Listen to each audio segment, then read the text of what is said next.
Welcome, Zoo Assembliers! My name is Zouk Azalishvili and I'm the founder of Zoo Assembly. Zoo Assembly is an online podcast for the highest yield basic science and clinical knowledge tested on USMLE Step 1 and USMLE Step 2 CK. The information discussed in this podcast is intended only for educational purposes.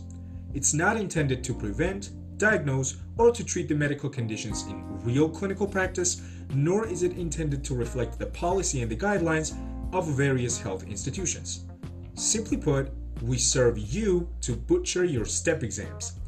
Please subscribe to our podcast, Facebook, Instagram pages, and the YouTube channels down below in the description of this episode so that we keep you tuned for the news at Zoo Assembly.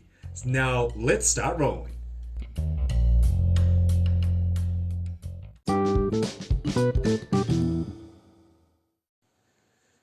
We are continuing our Pediatrics series, and this is the episode 4 of the Pediatrics. Just as we do for all the episodes for the USMLE Step 2 CK, we will discuss conditions which are not necessarily related to each other. However, we will do our best to cover them in as great detail as we need for the USMLE Step 2 CK. Let's start. And the first topic in today's episode that we're going to cover, guys, is HIV in infancy. The risk factors for HIV transmission from the mother to the infant is, first of all, high maternal viral load during delivery. Guys, can you please remind me what the viral load means? Are you saying that the viral load is the viral nucleic acid concentration in the blood? If you are, you're totally correct. And if mother has a high HIV viral load, it means that HIV virus is actively replicating in the mother, and therefore there's a higher chance of HIV transmission from the mother to the infant. Another risk factor for HIV in infancy is breastfeeding by infected mother. The reason for this is that HIV is transmitted through the breast milk. And let me remind you guys that HIV is one of the contraindications, maternal contraindications to breastfeeding in developed countries. And the reason for this is exactly what we have described right now. The HIV can be transmitted through the breast milk from an infected mother to the infant. Let's move on to the clinical features of HIV in an infant. First of all, HIV can cause failure to thrive. Zoo Assembliers, can you please explain to me what the failure to thrive is? This term looks a little non-specific and vague at a first glance. However, we can still determine what the failure to thrive is. Failure to thrive is the decrease in the progression of the patient's height and the weight and head circumference. So I am not going to tell you the exact percentiles because, honestly speaking, I don't remember the exact percentiles. I think it's 5. So if patient's weight, height, and head circumference becomes less than 5th percentile, then we can say that the patient has failure to thrive. But you should please check me up on that and leave the comments down below in this episode. Other signs and symptoms of HIV in infancy is chronic diarrhea. And this is no different from the adult with HIV who might also have chronic diarrhea, right? We know that, for example, Cryptosporidium parvum commonly causes chronic watery diarrhea in immunocompromised patients, including HIV positive patients. The infants with HIV might also have the lymphadenopathy, and then they might also develop the pneumocystis pneumonia. But again, this is not different from the HIV in adult. How do we diagnose HIV in an infant? First, we need to do the DNA PCR testing. One question to you guys. Generally, we know that if we want to diagnose HIV in an adult, then we use the first test, the screening test, is HIV 1-2 antigen antibody immunoassay. This is when we check anti-GP120 antibodies and P24 capsid protein. Why do you guys think that checking antibodies in an infant is unreliable? I hope you're telling me that if the infant's mother is HIV positive, then that person most likely has the antibodies, and those anti-GP120 IgG antibodies can cross the placenta and be positive in an infant. Meaning, if the infant of an HIV positive mother has positive anti-GP120 antibodies, it does not necessarily mean that the infant himself or herself is infected. It might indicate the transplacental transfer of the IgG antibodies. And then, antibodies, sorry. And then after 18 months, we can check the HIV antibody, and if HIV antibodies persist in the toddler after 18 months, then this also diagnoses the HIV.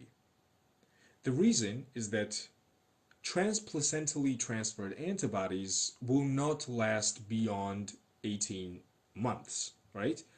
And so if the infant, not infant, but the toddler already has the antibodies, it means that he or she is making the antibodies. And then how do we treat the infant who is diagnosed with HIV? Again, this is no different from the treatment of adult with HIV. Once we diagnose HIV in any person of any age, we immediately start the combination antiretroviral therapy, or HAART, highly active antiretroviral therapy. As we know, the preferred regimen is 2 nucleoside reverse transcriptase inhibitors, and the third drug might be non-nucleoside reverse transcriptase inhibitor, it might be integrase inhibitor, or the protease inhibitor. Okay, this was HIV in infancy. Let's move on to the other topic, which is hypertrophic cardiomyopathy in infants of the diabetic mothers. First of all, let's explain why the infant of the diabetic mom might develop hypertrophic cardiomyopathy in the first place. When the mother is diabetic, she has hyperglycemia, right? And then we know that glucose can be transferred across the placenta via facilitated diffusion, and the fetus also gets hyperglycemia. Hyperglycemia in the fetus is followed by hyperinsulinemia because the fetal pancreas is likely normal and it responds to high glucose load by increasing the insulin release.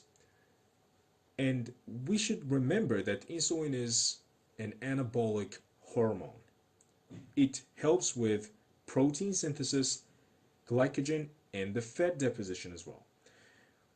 And what happens is that glycogen and fat get deposited in the interventricular septum of the fetus. And this deposition of glycogen and fat thickens the interventricular septum towards the left ventricle. So we get the classic clinical presentation of the hypertrophic cardiomyopathy. I should have said the classic appearance, because here we have this dynamic left ventricular outflow obstruction. Let's move on to the clinical findings of this condition. HOCM in the infants of diabetic mothers is usually asymptomatic. However, the patient might experience the respiratory distress or the hypotension if left ventricular outflow tract obstruction is very severe. And just as we have the systolic ejection murmur in adolescents and adults with the HOCM, we will also hear the systolic ejection murmur of the HOCM in the infants.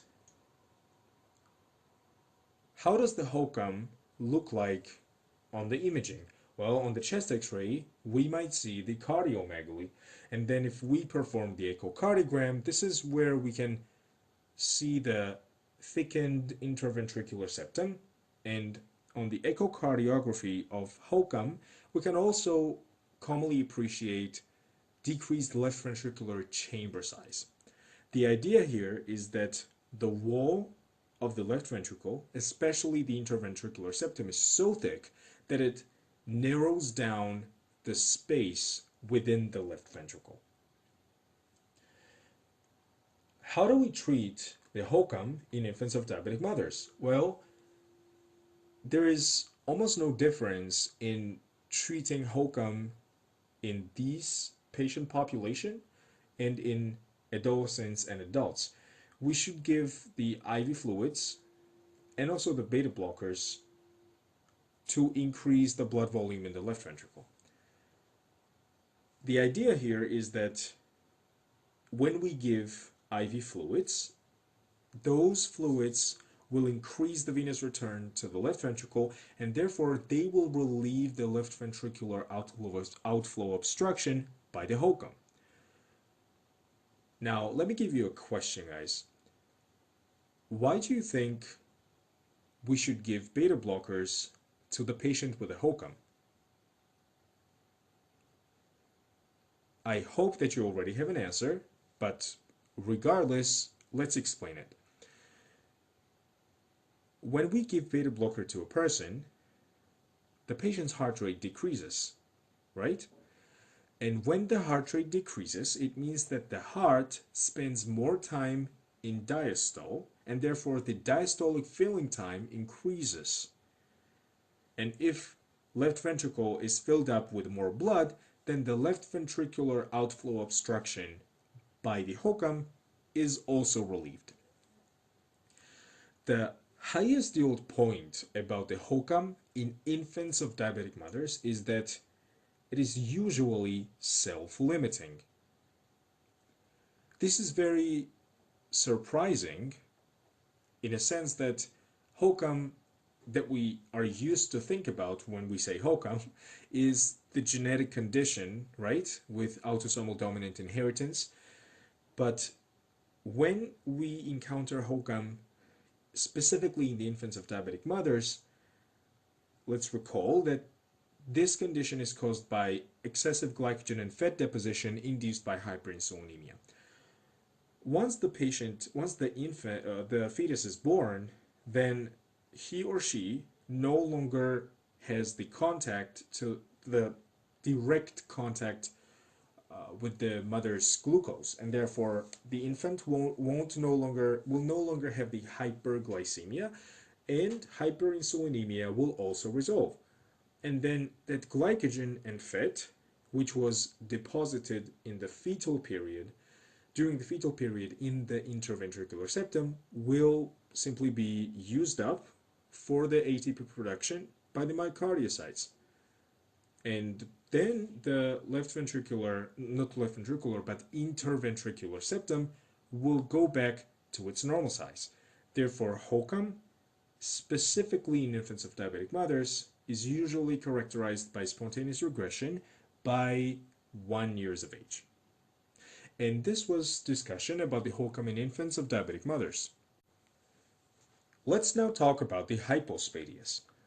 And before we discuss the management, which is probably the highest yield part of this condition for USMLE Step 2 CK, let's recall the pathophysiology of the hypospadias.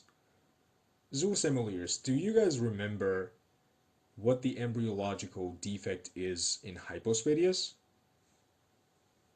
Are you saying that hypospadia develops due to failure of the urethral folds to close? If you are totally right. Because let me remind you that those urethral folds or urogenital folds are those ventral folds which should fuse in order to form the penile shaft and the penile urethra.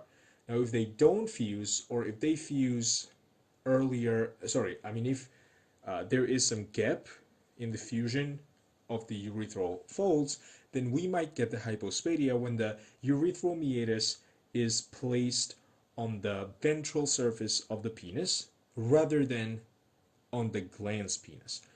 In severe cases of hypospadias, the urethral meatus might also be placed on the scrotum, and sometimes it might also be placed on the pelvic roof.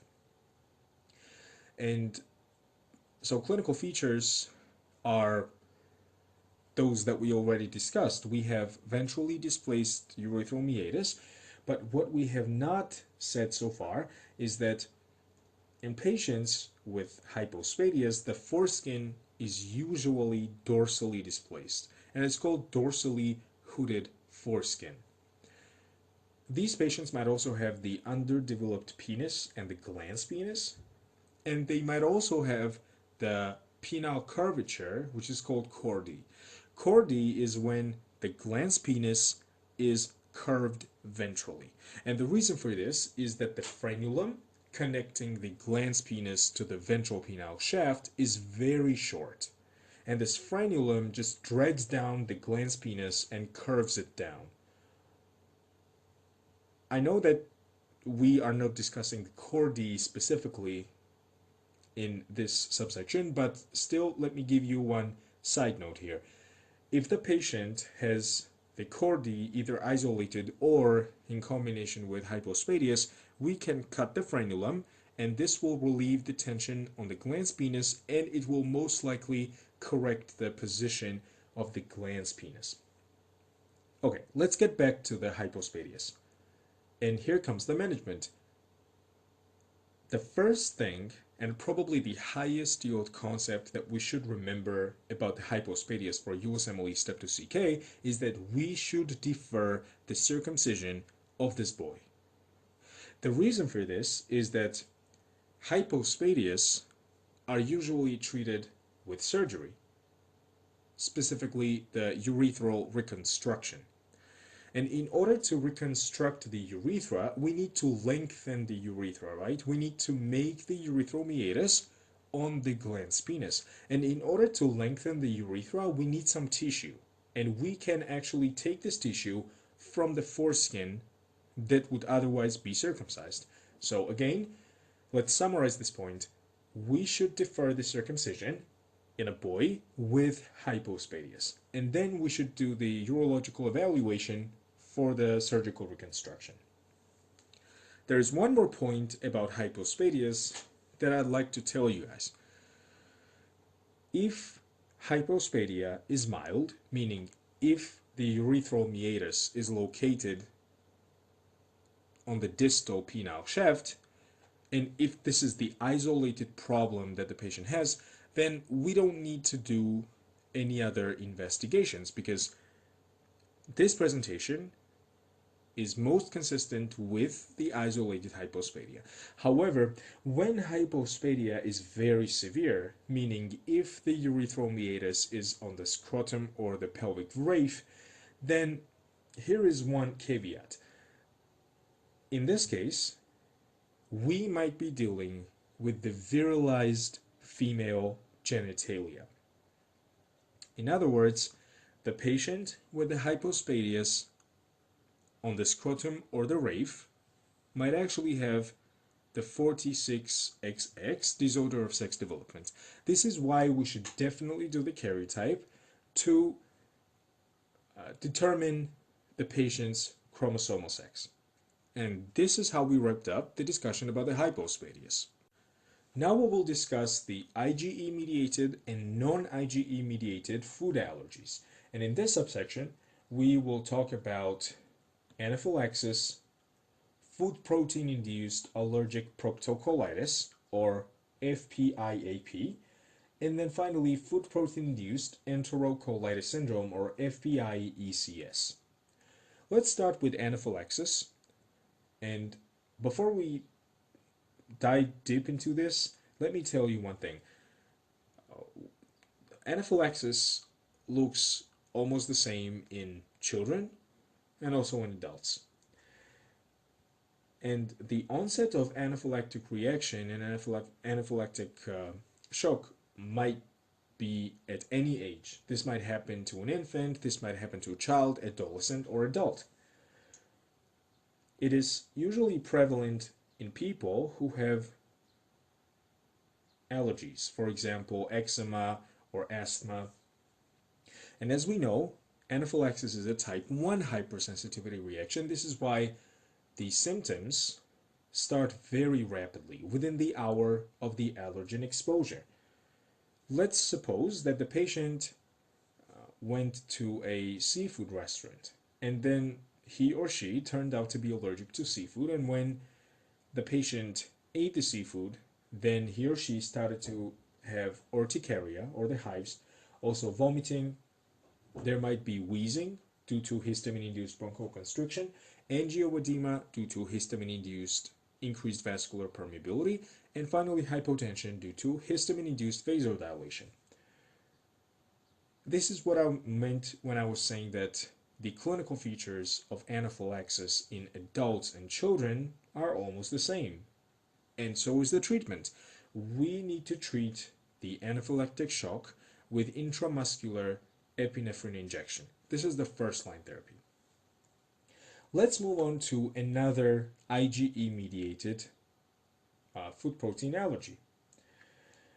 It's called food protein-induced allergic proctocolitis. It's abbreviated as FPIAP. In that case, there is IgE-mediated allergy, most likely due to the cow's milk protein like casein, or it might be an allergic reaction to the whey protein or the soy proteins.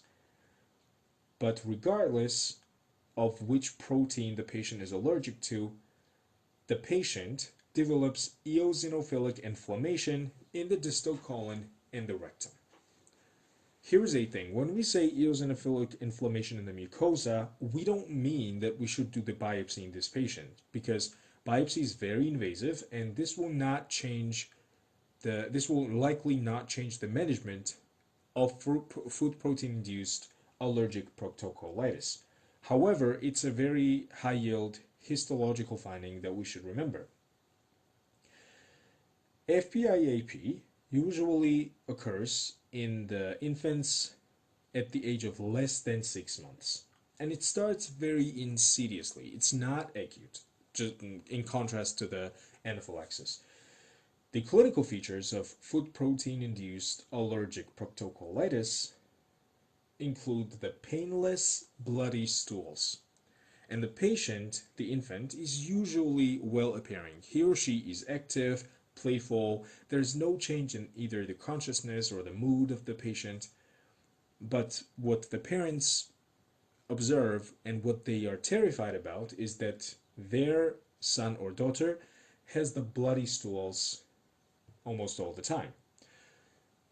And the final condition in this subsection is a non-IgE mediated allergic reaction, which is called food protein-induced enterocolitis syndrome, and it is abbreviated as FPI-ECS.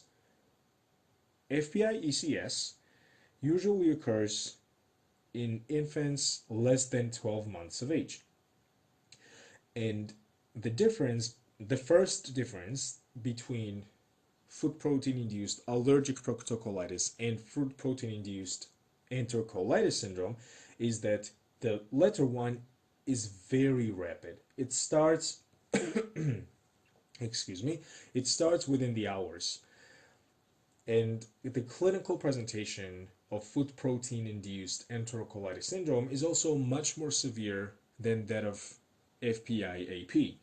Food protein-induced enterocolitis syndrome is characterized by very profuse vomiting. There might be diarrhea, and there might also be blood in the diarrhea. But the idea is that the infant is dehydrated, the infant is lethargic and ill-appearing if she or he has the food protein-induced enterocolitis syndrome. And trust me, it's extremely high yield to differentiate between these two last conditions that we discussed in this subsection. So this was discussion about the IgE and non-IgE mediated food allergies. Now we'll talk about the impetigo. Let's recall ourselves that impetigo is a superficial bacterial skin infection. It's usually restricted to the epidermis, and clinically we differentiate non-bullous and the bullous impetigo. The reason we differentiate impetigo into these two types is that the treatment differs slightly, and we'll definitely emphasize that once we move forward. First, let's talk about the causative agents of both non-bullous and the bullous impetigo. Non-bullous impetigo can be caused either by Staph aureus or Strep pyogenes, that is, group A strep. Generally, if we talk about all these skin infections, the overall most common bacterial cause of skin infections is still Staph aureus. And the causative agent of the bullous impetigo is almost always Staph aureus. Group A strep is rarely seen to cause the bullous impetigo. Let's talk about the clinical features. And the names of these two, forms of disease are self-explanatory. Non-bullous impetigo is characterized by all the typical clinical features of impetigo, but no bullae. For example, non-bullous impetigo will have the papules and the pustules, which will then end up with these honey-crusted lesions, which became almost a buzzword for the impetigo. In contrast, the bullous impetigo will have all of those features, meaning papules, and the honey-crusted lesions that we discussed for the non-bullous, plus bullae. And this will be those enlarging flaccid blisters with the yellowish fluid. And when those bullae rupture in bullous impetigo, they create, or they leave the color of the scale at the periphery of the bulla. It's called collarette of scale. Now, how do we treat the non-bullous impetigo? Since non-bullous impetigo is a milder form of this disease, we can start treatment with the topical antibiotics.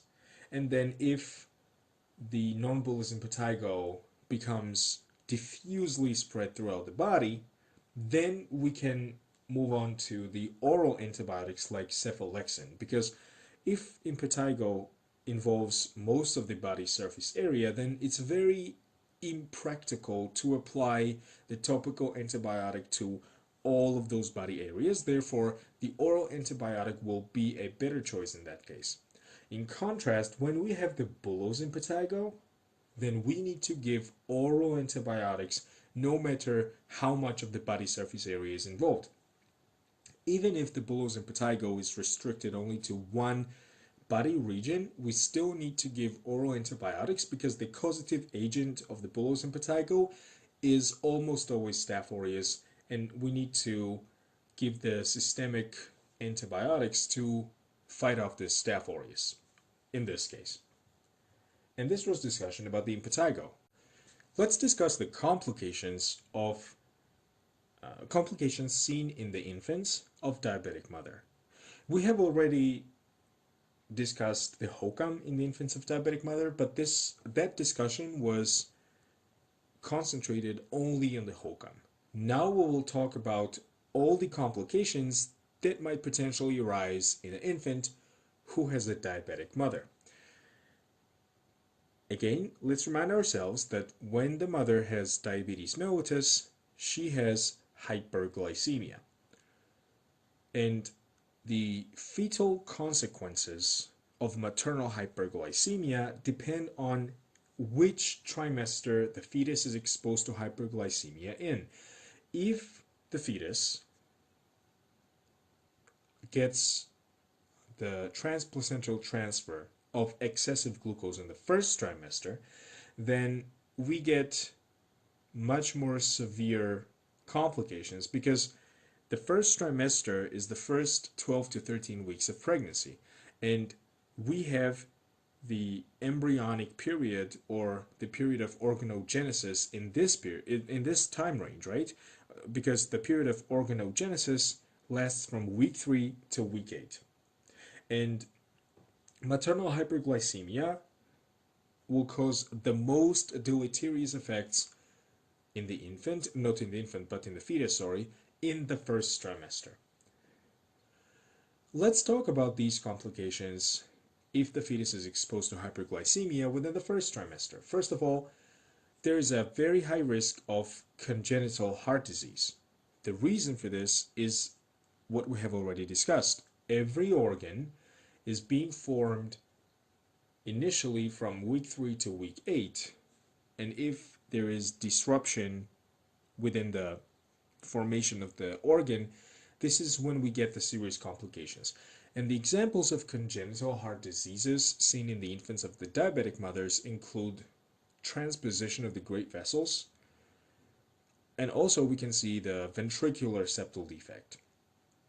Transposition of the great vessels is much more dangerous and ominous than the ventricular septal defect because let me remind you that in transposition we have disconnected systemic and pulmonary circulation.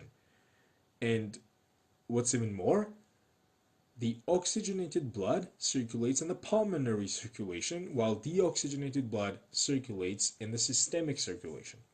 And it is very, very rapidly fatal if we don't maintain the ductus arteriosus with prostaglandin E1 injection. We already discussed the HOCAM in the infants of diabetic mothers, so we won't stop on that anymore. And let's move on to the other defect that may arise in case of maternal hyperglycemia within the first trimester, and this is the neural tube defects. The infant of diabetic mother might develop any type of spina bifida within that range, starting from the spina bifida occulta all the way to the myeloschisis. Another interesting complication of maternal hyperglycemia within the first trimester is small left colon syndrome. And the name of the syndrome is self-explanatory. In this case, there is insufficient development of the descending colon, and descending colon is very narrow compared to the ascending colon. And this might cause constipation. This might also cause the toxic megacolon and the other complications as well. And finally, the worst complication of the pregnancy in case of hyperglycemia within the first trimester is spontaneous abortion.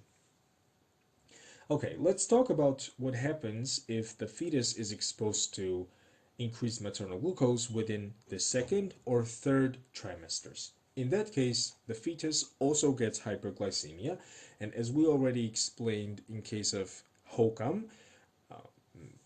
fetal hyperglycemia results in fetal hyperinsulinemia, and then the hyperinsulinemia itself results in several important consequences. First of all, just like we mentioned earlier in this episode, insulin is an anabolic hormone, which means that it helps build up the nutrients in the cells like fat, glycogen, and also it helps build up the protein, which means that when the fetus has hyperinsulinemia, the metabolic demand of the cells increases.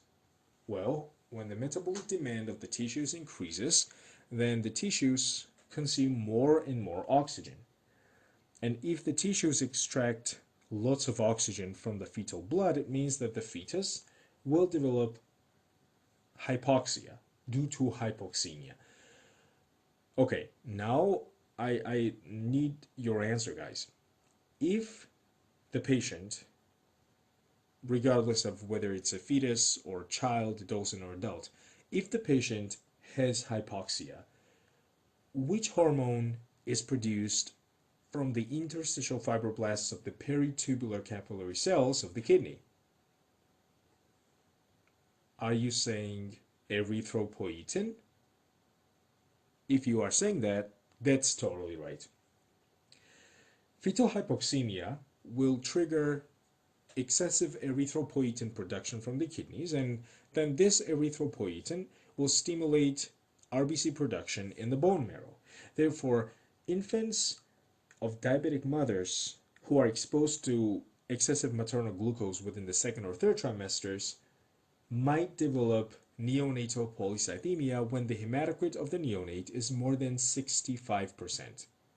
In other words, the hemoglobin of the neonate should be more than approximately 22 grams per deciliter in order to classify this patient as someone who has polycythemia. Another complication of maternal hyperglycemia within the second or third trimesters is organomegaly. And this is a very high yield point, and it has many clinical consequences for the baby and for the mother too. The mechanism here is the same. Insulin is an anabolic hormone, and when insulin stimulates deposition of glycogen, fat, and protein in the tissues, then tissues enlarge, and finally we get the macrosomic baby.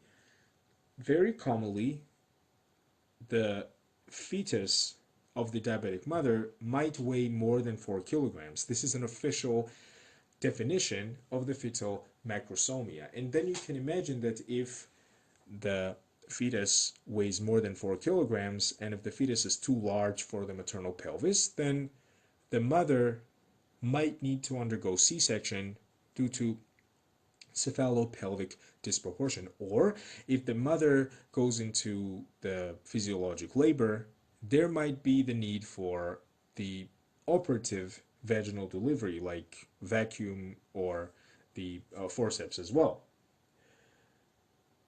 Another very high yield complication of maternal diabetes within the second or third trimester is neonatal hypoglycemia. Before we start explaining this, let me give you a question. Why do you guys think that the neonate of the diabetic mother might develop hypoglycemia after birth?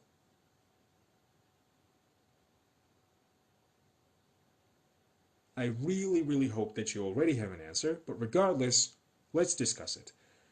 We already mentioned that maternal hyperglycemia causes fetal hyperglycemia and therefore fetal hyperinsulinemia.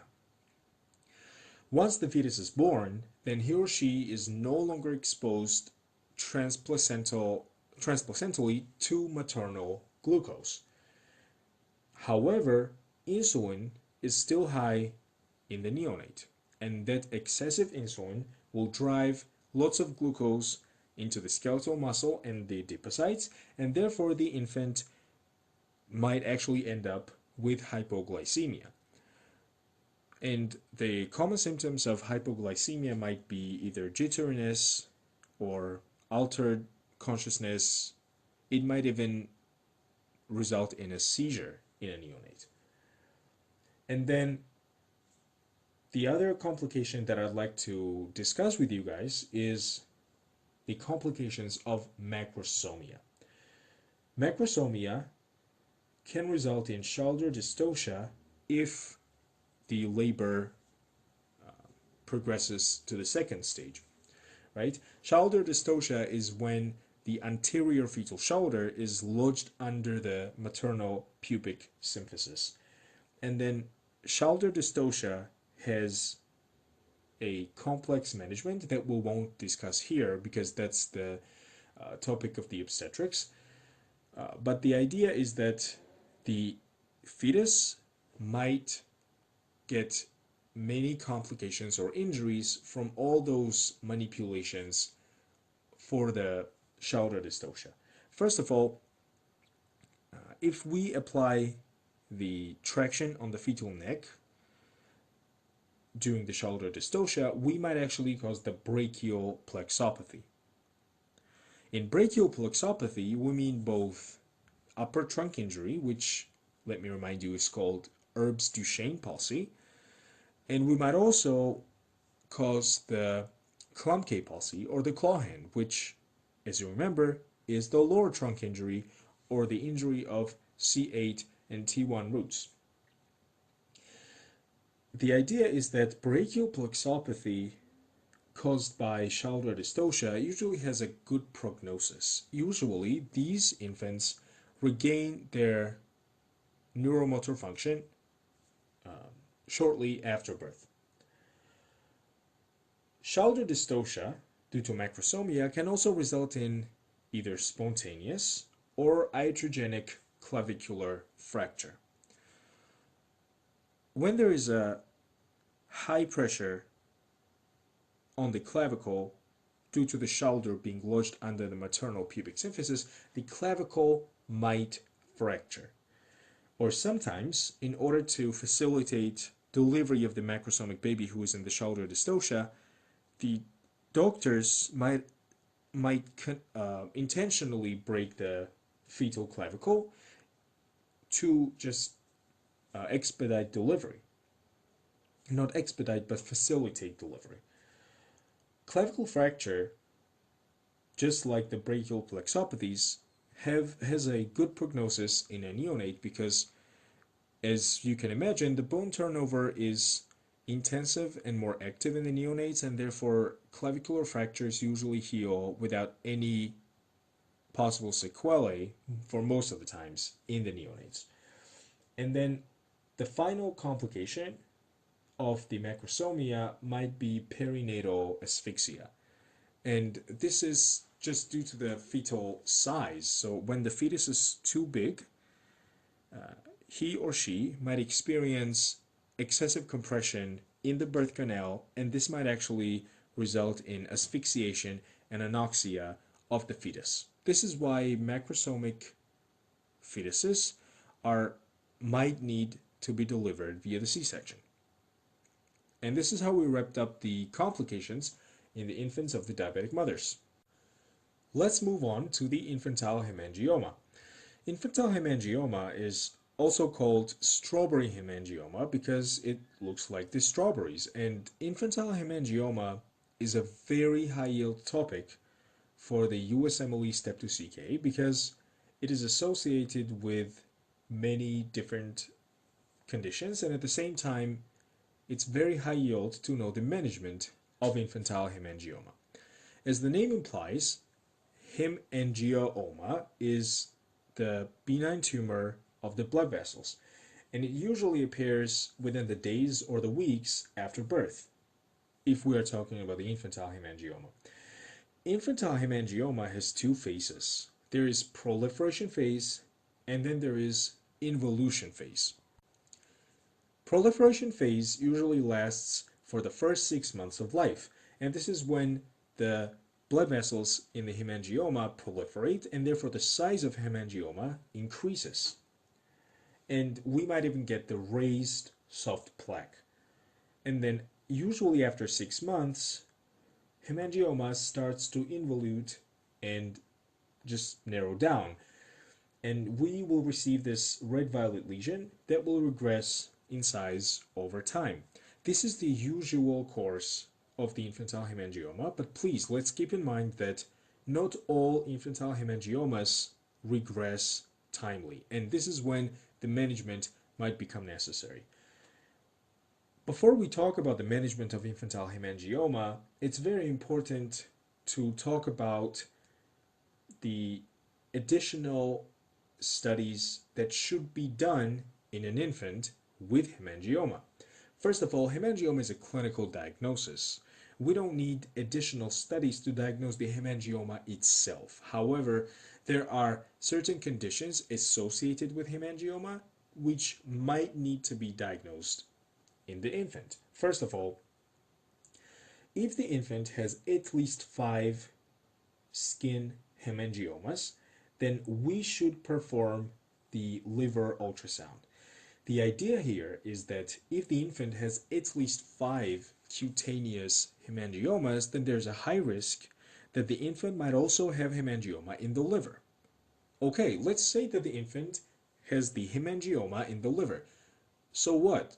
Why do we care so much about the hepatic hemangioma? The reason here is that if there is hemangioma in the liver, it means that there are additional blood vessels for the blood to go from the portal vein into the hepatic vein and into the systemic circulation. In other words, the blood will return quickly to the heart and it might actually lead to high output heart failure. In other words, these hepatic hemangiomas will work just like the AV fistulas and they might predispose the baby to high output heart failure.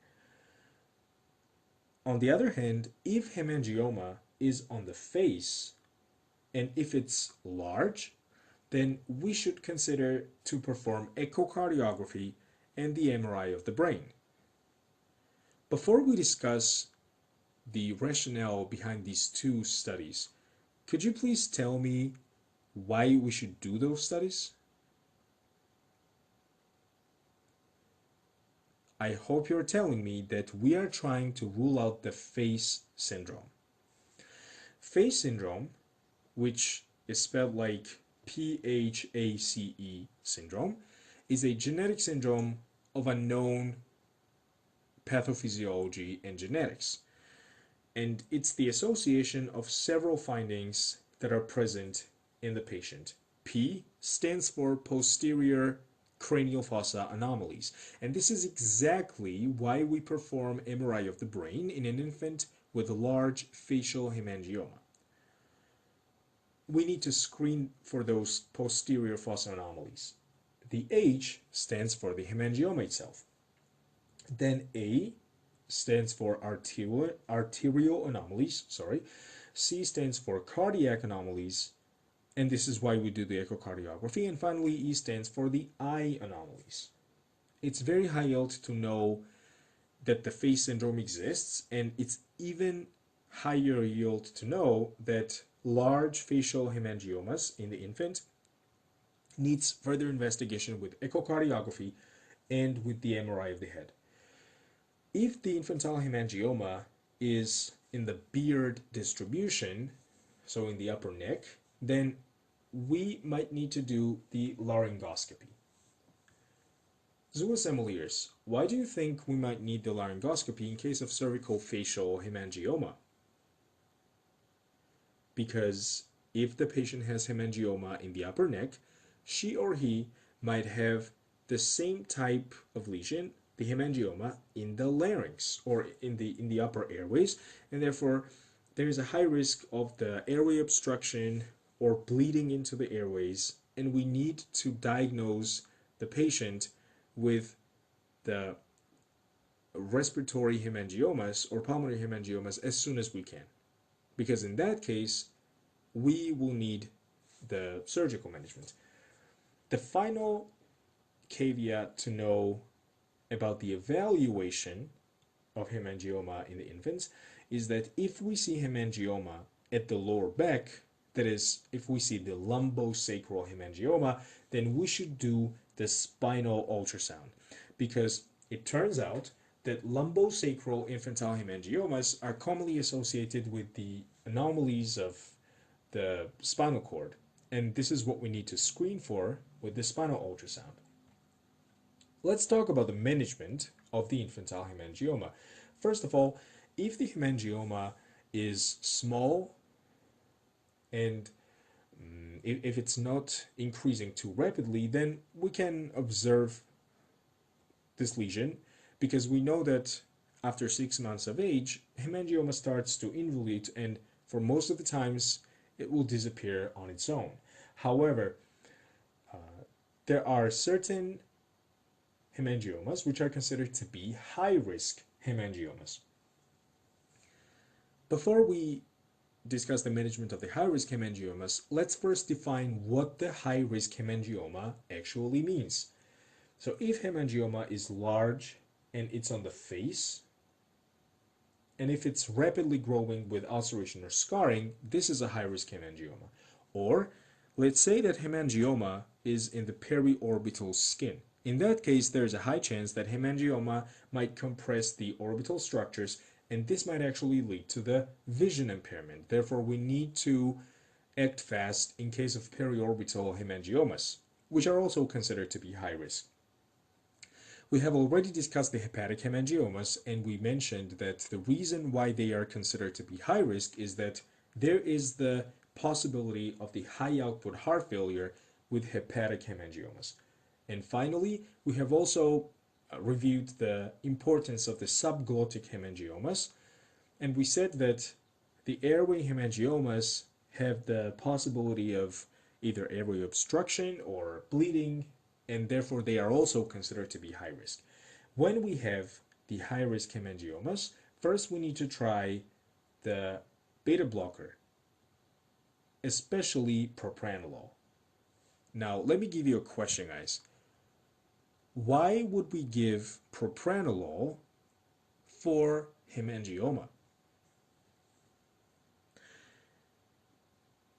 I hope you have an answer, but regardless, we will discuss this. First of all, let's recall that propranolol is a non-selective beta blocker, which means that it blocks not only beta 1 but also beta 2 receptors. And we should also remember that normally the beta 2 receptors on the vascular smooth muscle cause vasodilation. Now, if we block the beta 2 receptors on the vascular smooth muscle of the vessels of hemangioma, then what do you guys think will happen to the diameter of the vessels of hemangioma? I hope you're telling me that the vessels will constrict, and therefore propranolol therapy will help the hemangioma to involute faster than it would on its own. And the final last resort management for hemangioma is the surgery. When hemangioma is especially high risk lesion, this is when we need to act fast and we need to remove hemangioma via surgery. This was discussion about the infantile hemangioma. Let's discuss the infectious complications of atopic dermatitis. As we know, atopic dermatitis or eczema is a type 1 hypersensitivity reaction which results in crusting and vesicles on the skin. In infants and toddlers, the lesions of eczema are usually located on the extensor surfaces like on the elbows and on the kneecaps. And if eczema also persists in adolescence or adulthood, then the lesions become more prominent on the flexural surfaces like the, for example, popliteal fossa or the cubital fossa. The idea is that eczematous skin lesions might be complicated by bacterial or other type of superinfection, not only bacterial. It might be viral, and it might also be the fungal superinfection because the skin is damaged and it's cracked, and there is a higher possibility for the microbes to enter the damaged skin. The first complication of eczema is impetigo, and we have already discussed impetigo. That's why we won't discuss it too long here. Let's just recall that impetigo is commonly caused by Staph aureus or Strep pyogenes, and the clinical presentation of this condition includes those papules and sometimes plaques, and also the vesicles with honey-crusted adherent coating. Another complication of atopic dermatitis is eczema herpeticum, and the name itself of this complication is self-explanatory. Eczema herpeticum means eczema complicated by the herpes infection. And the serotype of the herpes virus that usually complicates the eczema is herpes simplex virus 1 or HSV1. And the clinical presentation of the eczema herpeticum doesn't differ from the classic features of the herpes source. So we will have those painful vesicles, and when those vesicles rupture, then we will have those punched out ulcers on top of the eczema. The viral complication of atopic dermatitis is molluscum contagiosum. Guys, do you remember which virus causes molluscum contagiosum? I really hope that you're telling me that this is the pox virus. And again, clinical presentation of molluscum contagiosum includes those skin-colored papules with central umbilication. And those papules will be seen on top of the eczema. And the final complication is the fungal one with tinea corporis. Tinea corporis is most commonly caused by dermatophyte called Trichophyton rubrum. And also the clinical presentation of tinea corporis superinfection on the eczema is no different than the clinical presentation of regular tinea corporis. We'll have those itchy circular patches with the central clearing and the raised erythematous borders. So to summarize this subsection, we can say that eczema can be complicated by infectious pathogens, and the superinfection might be bacterial. For example, here we have impetigo. It might be even viral, let's say eczema herpeticum, molluscum contagiosum, and then it might also be fungal in the form of tinea corporis. Okay, let's move on to injury prevention in the children. It's very important to be aware of how to protect small children, especially toddlers, from the different types of injury. Because most of the times the toddlers don't realize what they're doing and they might actually get very seriously injured during some kind of activity. Let's first discuss the water injury prevention. First of all, if the family has the pool in the house, we should never ever ever leave the child unattended by the pool. But this is not only about the pool. The child should not be left unattended by any source of water. At the same time, if we have the pool, we need to fence the pool on all four sides so that the child doesn't jump into the pool or accidentally fall into the pool.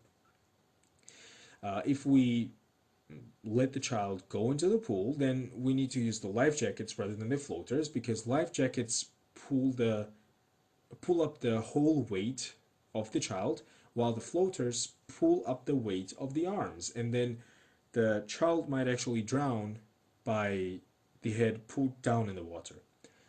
And we should also teach the children to swim.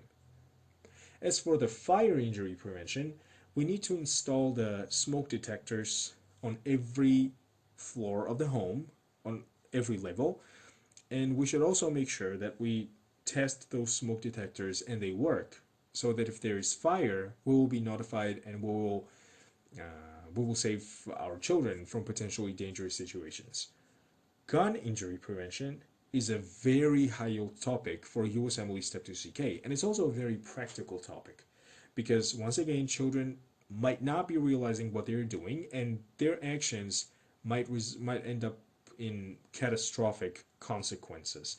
First of all, if there is a gun in the home, it should be unloaded and locked, and it should be kept out of the reach of the children. For example, if we have a gun, we should try to keep it on the upper shelf, locked and unloaded.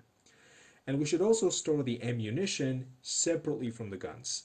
The idea here is that if the child somehow manages to open up the drawer with the gun, and if the child gets the gun, then she or he won't have the bullets anyways. Therefore, we will still reduce the risk of serious injury. And finally, let's talk about some other injury prevention strategies.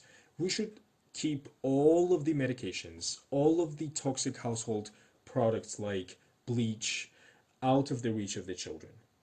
Also, if there are some dangling cords out of the power outlets, or if there are the unprotected power outlets, we should cover them because sometimes children put their hands in it.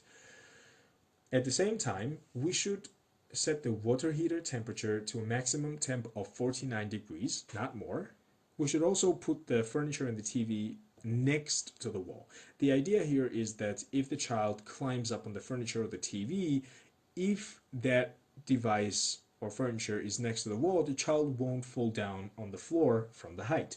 And finally, we need to avoid these objects which have the choking hazards, like we should avoid the whole grapes, which might easily be aspirated.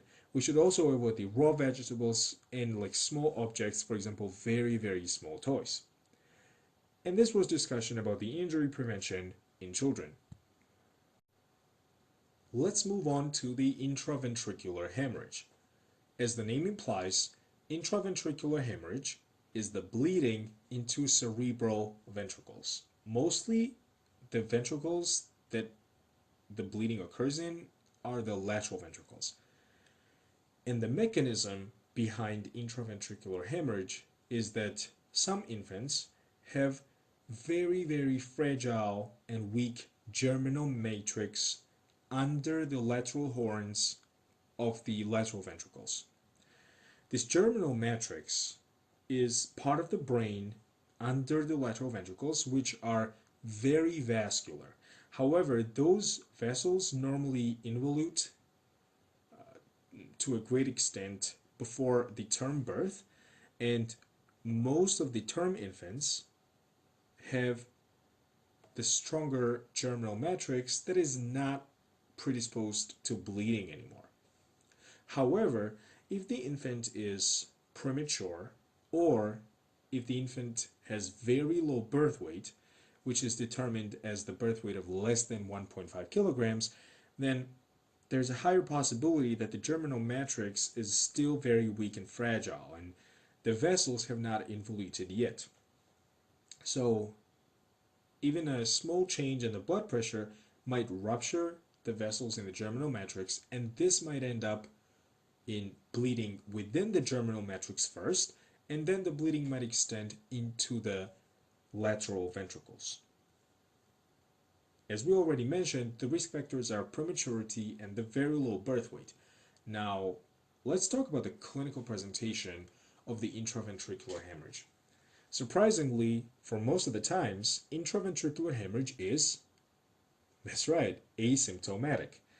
However, if it is symptomatic, then we might see the seizures or apnea, because when blood accumulates in the ventricles, it compresses the brain tissue. And compression of the brain tissue can cause neuronal hyperexcitability, resulting in seizure. And if there is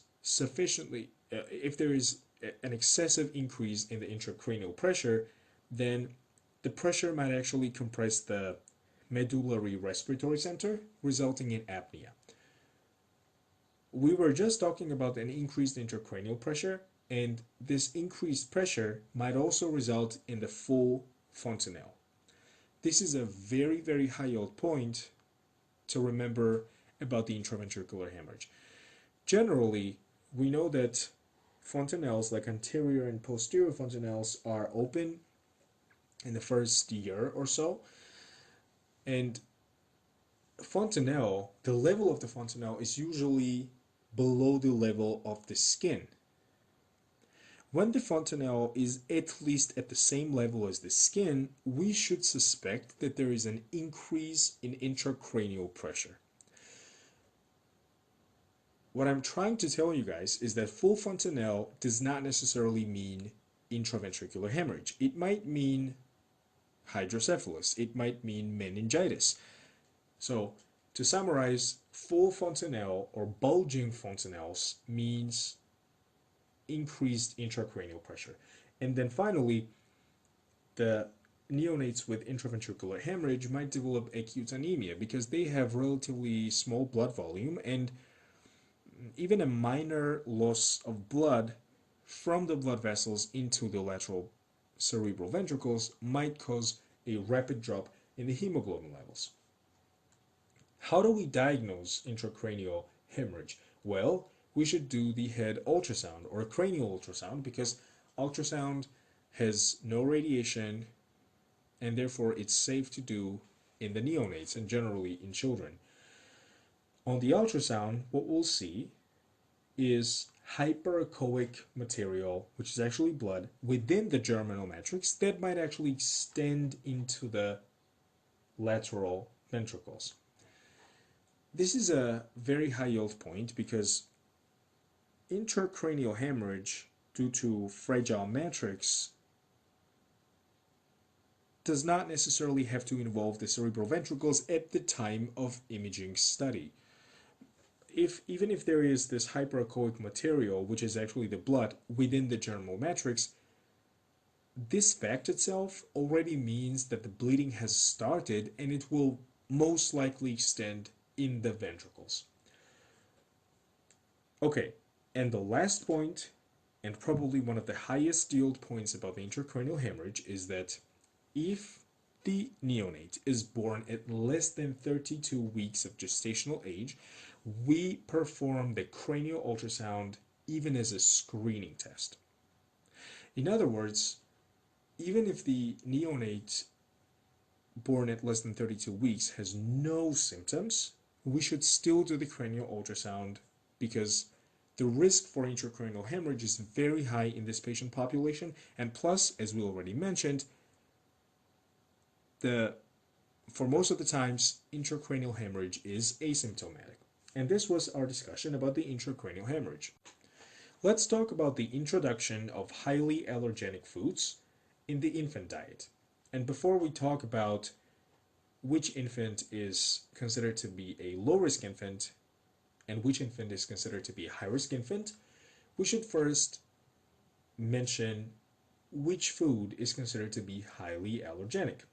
Highly allergenic food includes cow's milk, soy, egg, peanuts and wheat, tree nuts, and the seafood. When we try to introduce any of these foods first in the infantile diet, we should classify the infants into low risk and the high risk infants. And here we are talking about the risk of severe allergic reactions like anaphylactic shock while introducing this food to the diet. Low risk infants are the ones who have no past medical history of the IgE mediated food allergy. If you remember, we already discussed IgE and non IgE mediated food allergies, and there we mentioned that IgE mediated food allergies include anaphylactic shock and food protein induced allergic proctocolitis. So if the infant does not have the history of any of those, then she or he is considered to be a low risk infant. At the same time, if the infant tolerates the typical first food well, then she or he is also considered to be the low risk. And the first food, other than the breast milk or the formula, is cereal or the fruits or the vegetables. And finally, if the infant has had only mild eczema, then he or she is considered to be the low risk. And if we have a low risk infant, then we can perform the early introduction of the allergenic food at the age of like more than 6 months, like 4 to 6 months, from that period onwards. The idea here is that if we introduce these highly allergenic foods that early in a low risk infant, this might actually prevent development of severe food allergies later on.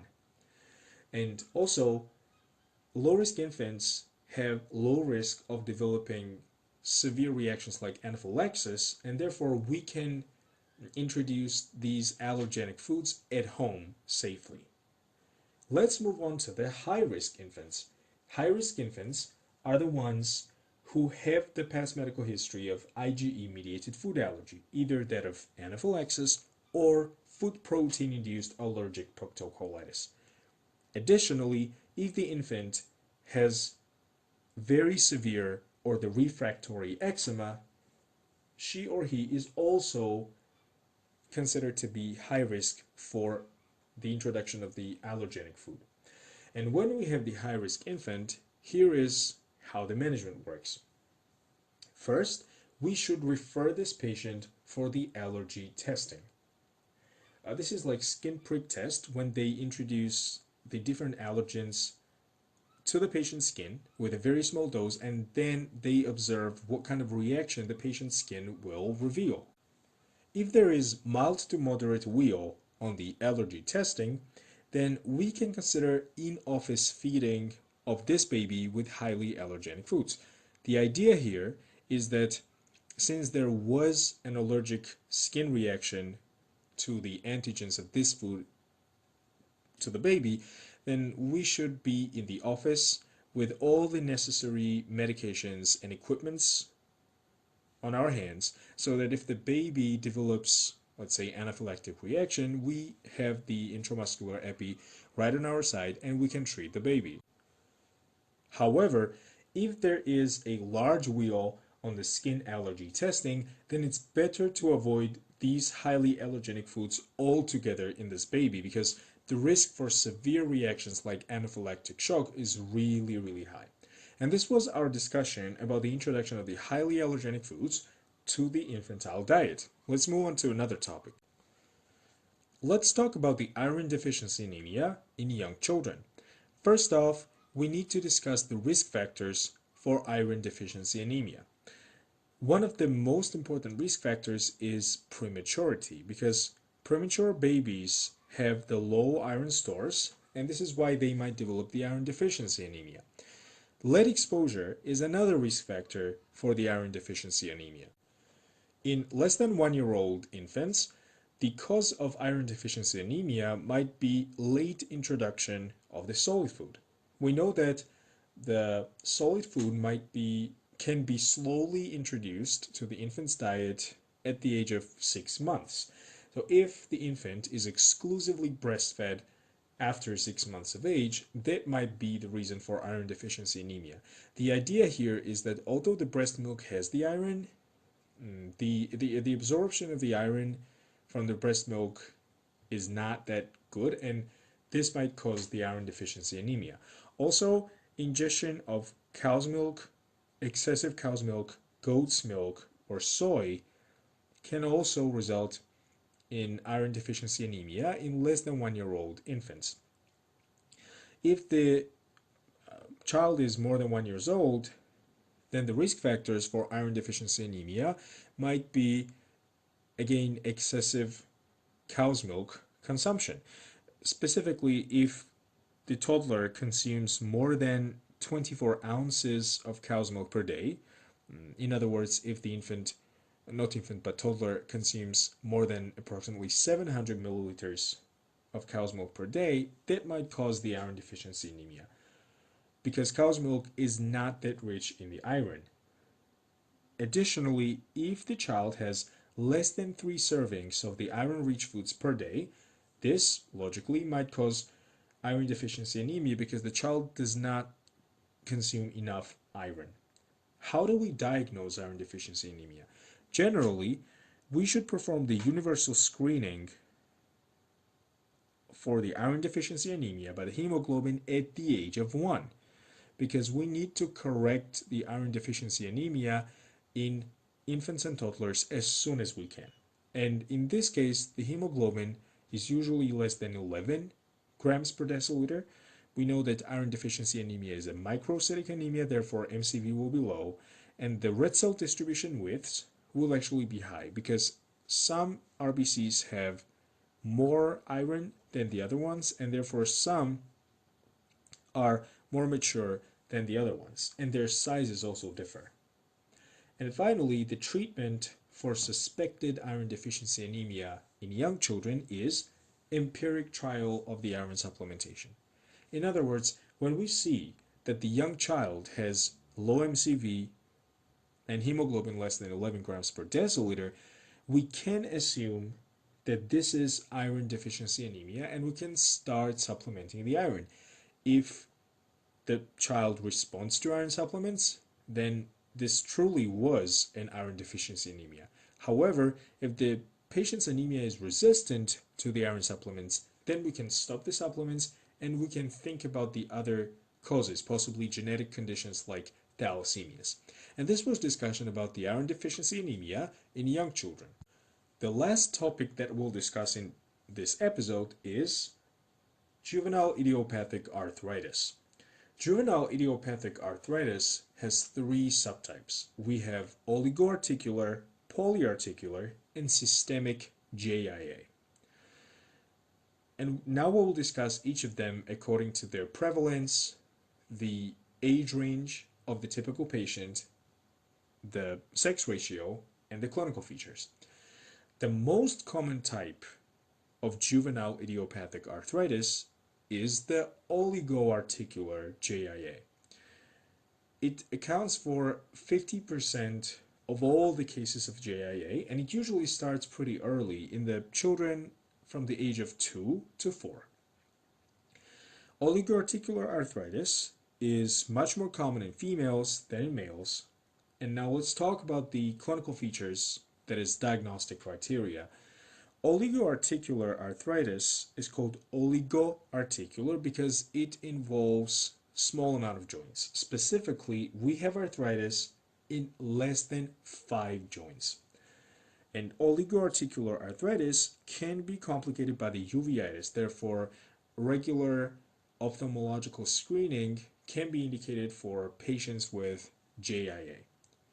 Let's move on to polyarticular juvenile idiopathic arthritis.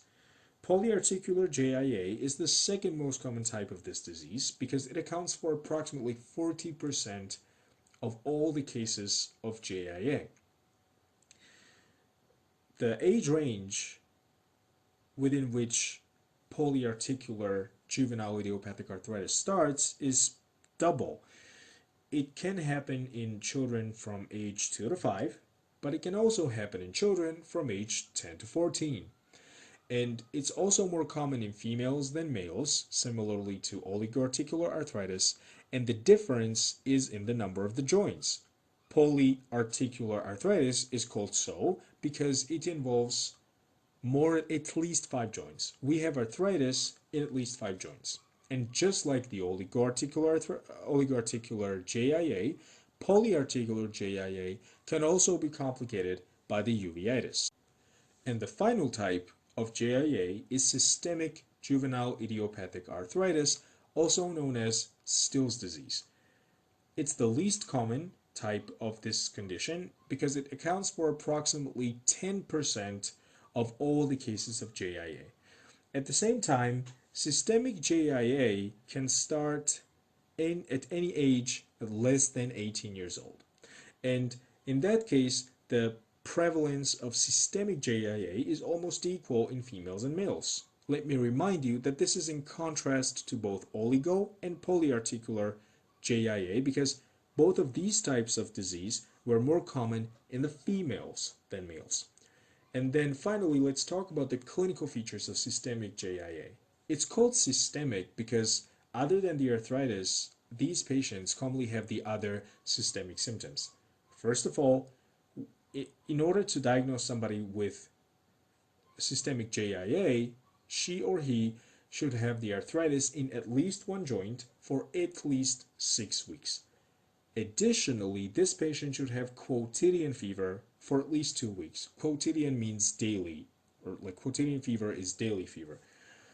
At the same time, the distinguishing feature of systemic JIA from both oligo and polyarticular is that systemic JIA might have this salmon-colored rash or evanescent rash. It is also accompanied by hepatosplenomegaly, and it might be accompanied by lymphadenopathy as well. We have come to an end of our today's episode, and let's summarize everything that we have discussed today.